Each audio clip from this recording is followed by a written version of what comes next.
Just imagine putting this engine on your G35 or G37. Look at that, it's almost the same. It's hard to get rid of the glare, but there you go. So if I have an M45, Infiniti M45, the 2003 model, and I put this engine in there,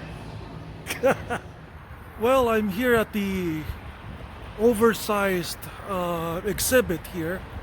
I'm just gonna check out some of the vehicles here. Oh, this one is for sale. Alvis Stalwart, $20,000. Wow. So there's the blurb right there. Wow. Oh, it's an amphibious. You can tell there's a Tennessee boat license plate for the boats right there. So yeah, this can work in the Philippines if there's floods and everything. And there's a Tatra ambulance right here. Oh, there's a plane. So right here, wow, it's pretty cool. And there's some other cars in here too. Look at that. That's cool. How did they manage to make this rear engine car as an ambulance? Oh, okay, it's elevated. So the engine is crammed in underneath here. Then the hatchback, it goes like that. Oh, okay. Got it. Oh, look, there's a clean NA Miata and a Renault Megane RS. Whoa. Did they import this thing here? Yeah, of course, everyone knows about the Miata. Not that one. I don't see this RS Megane before. I don't think if this is a museum car whatsoever, but this is not 25 years yet. This is still a recent car. Oh yeah, this is their car. Yep. It says Manufacturer, Transporter. Yep, Megane RS. What type of Megane RS is this? It's the F1 edition, yeah. Can't see that. But I know this is an RS. F1. Wala to sa Pinas. This, to all the Filipinos out there, this outhandles the Civic Type R. Back in the day. Yun, I think yung EP3, yung EP3 na Civic, ito ang mortal niyang kaaway back in the day. And there you go. This is the F1 edition na Megane. I don't know if this is the R26, R26 or whatsoever. And this one, this Miata, I'm gonna just breeze it by a little bit. Privately owned pala to. But this one is a, oh yeah, it's an NA8, not NA6. So this has a 1.8 liter BP engine. So this is like 130 horsepower already. So I used to own a car like that before. And it has the original hardtop, but that Megane, that's rare. And then there's some other small cars right here. There's the Messerschmitt. Oh, I think I can go in here. Enjoy additional vehicles in display. Of course, I'm not going to touch them. Okay, there's a BSA Roadster here. It reminisces somewhat of a more bodied Morgan three-wheeler. And here you go. Special Sports. Very nice, very nice. And then there's an electric TVE Citadine or Citadine. Well, Citadine. Let me zoom it in a little bit for you guys. There you go. Weird looking hatchback. Electric, one of those old First electric vehicles. Do apologize, there's not much room here. As you can see, the hallway is kind of narrow. And this is where, after World War II, Messerschmitt, those awesome fighter planes, built this car, the KR-200. As you can see right here. Let me zoom it in a little bit, just freeze the video to check for you to read the description. And this is the Bond. Oh, this is one of the early Bond cars. Not James Bond, but Bond. It is the Bond, and I think the Reliant, I think, although they're not in the same company, they're the most highly produced fiberglass cars in the world, basically. So let me just give you the description here. And this is just like the Reliant. It's 3 wheels, 1 wheel here, 2 wheels over here, and I think it's rear-wheel drive. Yeah, there's a tunnel right there. And let me show you the interior. Pretty cool. And I think this one folds down, but whatever. And this is one of the old Apes, Piaggio Apes, but they call it the Vespa Car P501. So it's a drop side pickup. Looks modern. I thought this is a 2004 model, but no, this is a 1970 model. Pretty cool. It's 1977. So there's the blurb right there. Freeze it if you want to read about it. And there's the Heinkel Insetta-like micro cars right here. 1956 Heinkel cabin 175. I kind of like the gauge on this thing. I don't know if you guys can see it. There you go. And there's the cool CRX right there. Somebody owns it. And there's the blurb for it.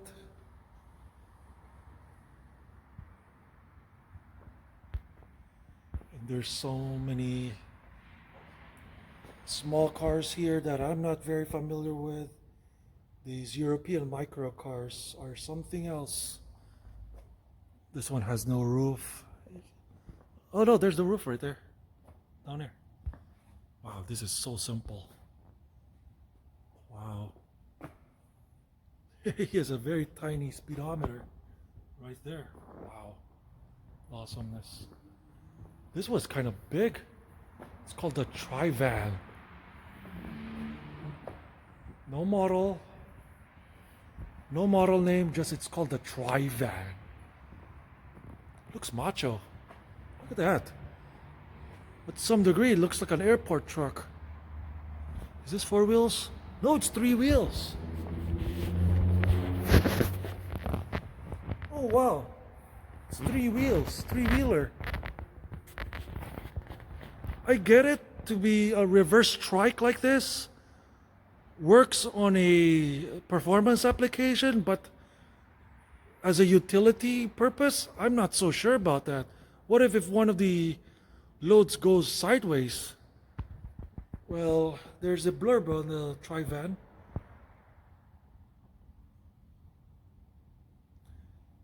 That's pretty weird. I expect for a utility truck to be a traditional trike like the Ape over there, but this one is a reverse trike. Pretty weird, in my opinion. But I like the design though.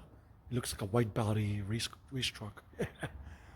And this is 1957 Reliant Regal Convertible.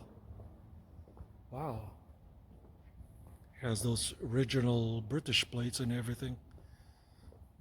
Wow. Still fiberglass. See? You can see that?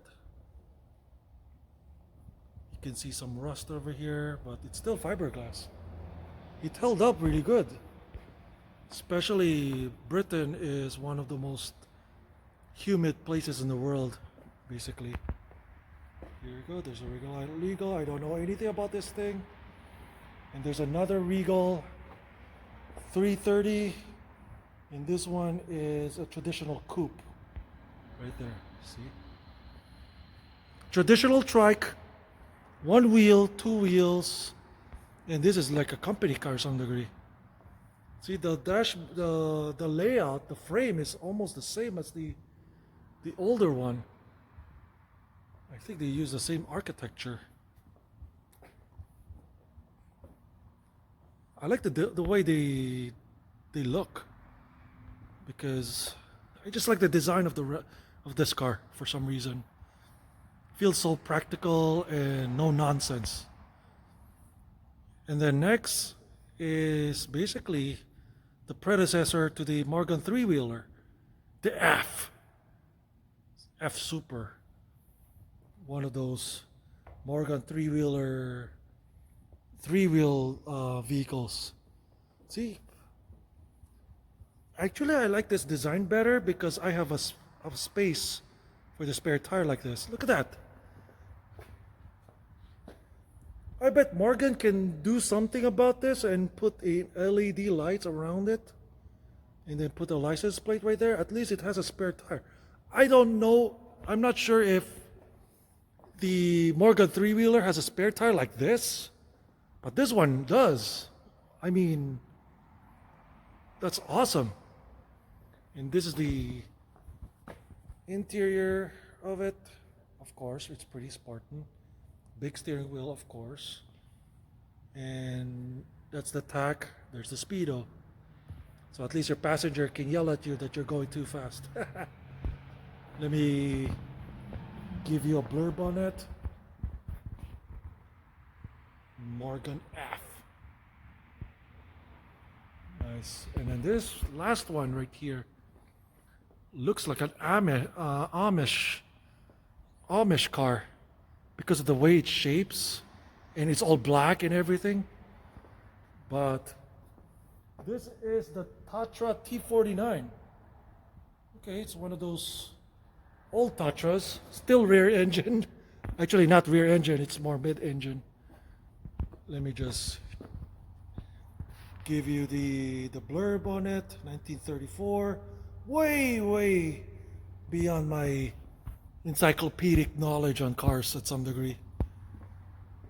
That's pretty cool. They love Tatras at this museum. Nice. And then next, this is not part of the museum, but it's significant for me to show it to you.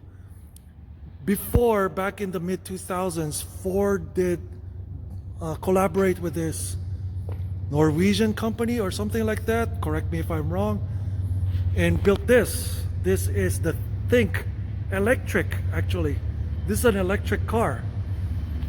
It used to be called Ford Think, but this is, I think, after the fact already that they collaborated with Ford.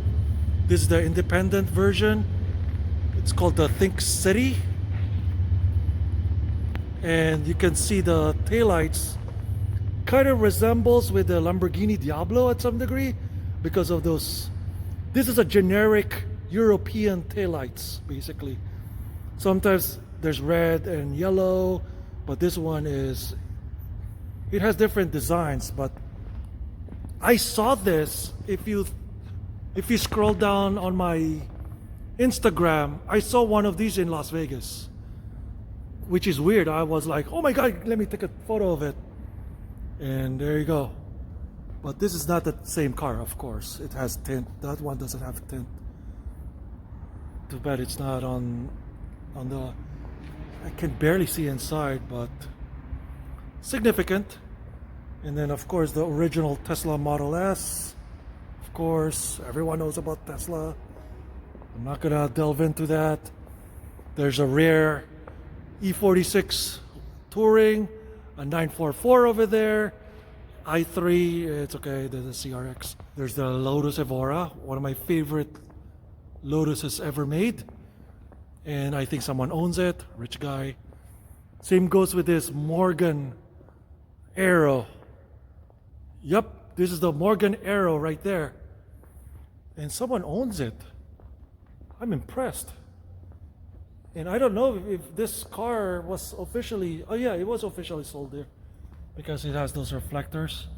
It has those googly eye front end. And you can see some scrapes from the shoe.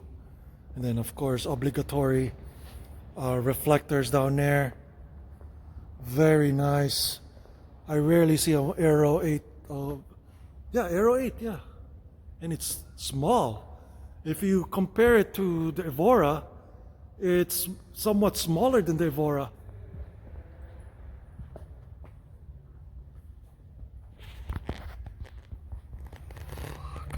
GS2R. This is surprising for me. And it's completely hidden from the displays out here. Wow. Hope the streetcar comes out. Well, that's it. Thank you very much for watching this video. I am finally, my depression has disappeared by walking around this epic place here at the Lane Motor Museum.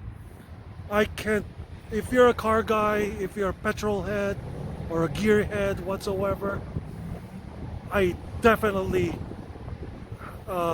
recommend you guys to pay this museum a visit. And it's kind of raining right now, so well, it's late anyway. I got here in the morning and then I spent the whole day documenting some cars. Thank you for watching this video. I hope you guys enjoy it, and there will be more videos like this or not. Thank you for watching here at my vlog here at the Lane Motor Museum here in Nashville, Tennessee. I definitely encourage you guys to pay a visit and check this place out, because there's not many places like this in the United States anymore. So yeah, thank you very much for watching, and I'll see you guys later. Peace out. Bye bye.